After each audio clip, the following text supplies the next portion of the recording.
Mr. Flamengo, Flamengo, Mr. Flamengo, que tout le monde connaît Flamengo, Flamengo, Mr. Flamengo. Bonjour tout le monde, ici Michael, ou Mr. Flamingo si vous préférez, et bienvenue pour cette nouvelle vidéo. Dernièrement, dans le cadre de mon partenariat avec Ciné Techno, j'ai écouté et critiqué pour sa chaîne le film Souriez, tout va bien. J'ai brièvement abordé un peu dans la critique, je mettrai le lien dans la description, que pour moi ce film est une parfaite étude de la masculinité toxique, puisque si vous n'avez pas vu le film, je vous explique brièvement. Le personnage de Channing Tatum dans le film est un milliardaire qui emmène beaucoup de femmes sur son île privée pour faire la fête avec lui et ses amis, hommes riches. Et au fur et à mesure que le film avance, on découvre que c'est un peu trop beau pour être vrai, puis qu'il y a beaucoup de choses qui se passent de lugubre la nuit. Et là, j'ai pas le choix de spoiler un petit peu pour cette vidéo-ci. Les femmes, au fur et à mesure que l'intrigue avance dans le film, se rendent compte qu'elles se font violer la nuit par ces hommes-là. Et après ça, elles se font droguer pour, après ça, lorsque le matin arrive, ils se rappellent de rien. Et pour moi, pourquoi je dis que c'est un film, je pense, qui explore beaucoup la masculinité toxique, c'est parce que, veux pas, ce film-là joue beaucoup sur la manipulation masculine, où ce que les personnages hommes dans ce film-ci ont plus de pouvoir qu'ils devraient par rapport à la situation. Ils ont le pouvoir parce qu'ils sont sur l'île privée du milliardaire. Donc, à ce niveau-là, c'est vraiment...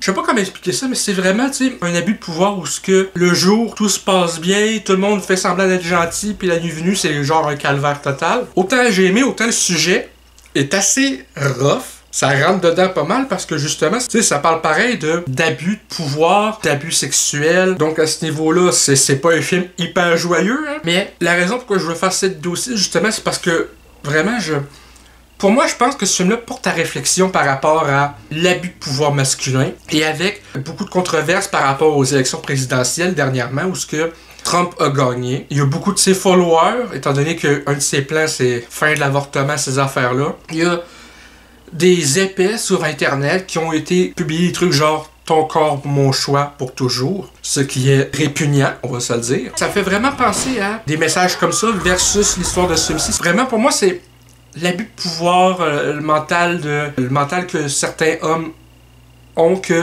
c'est genre dans une famille, l'homme qui travaille, la femme à crisser rien, est aux femmes au foyer puis elle s'occupe de tout. C'est le genre de mentalité qui, des années entre 20 et 40, 60, c'est peut-être la norme, mais 2024, je pense qu'on c'est le temps qu'on pense à autre chose. Bref, vraiment, ce film-là, c'est...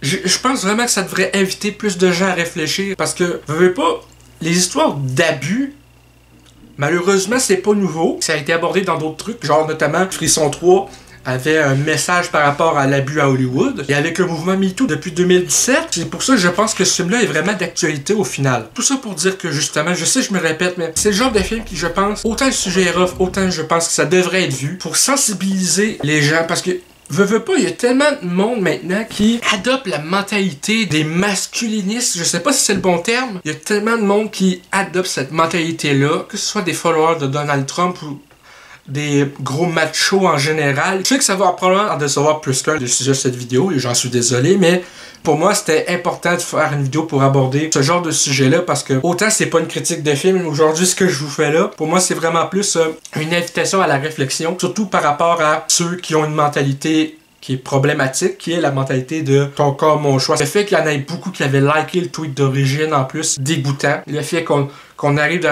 à une époque où ce que les femmes ont de moins en moins de droits sur leur propre corps, comme dans le temps avant que les femmes aient le droit de vote, ces affaires-là, où ce que on retourne à une époque, on dirait, où ce que leurs droits se font révoquer par les hommes au pouvoir, et je trouve ça répugnant. Mais c'est ça, pour moi, c'est important d'aborder le sujet, parce que vraiment, c'est un sujet qui rentre dedans, puis qui mérite d'être discuté pour sensibiliser pas seulement les hommes de maintenant, mais les hommes de demain, si je peux dire, tu sais, dans le sens où il faut qu'on évolue dans la bonne direction, mais depuis plusieurs années, je trouve que niveau mentalité, autant hommes-femmes, on évolue dans la mauvaise direction, on est en pleine régression de mentalité, et c'est problématique selon moi. Bref, ça va être tout pour cette vidéo, pour parler un peu de pourquoi je pense que le film Blink Twice et son sujet méritent d'être explorés, et pourquoi je voudrais que ça sensibilise les gens par rapport à la mentalité du mâle alpha puis mentalité de masculinité toxique plutôt. J'espère que cette vidéo va vous avoir plu malgré tout. Le fait que c'est pas un sujet extrêmement joyeux, je vous l'accorde. Si cette vidéo vous a plu, ben n'hésitez pas à me le dire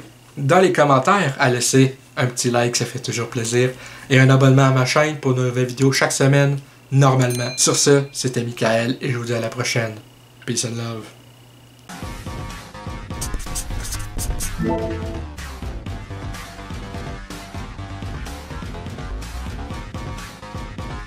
Hey le grand, c'est quoi que t'attends pour t'abonner, sacrément?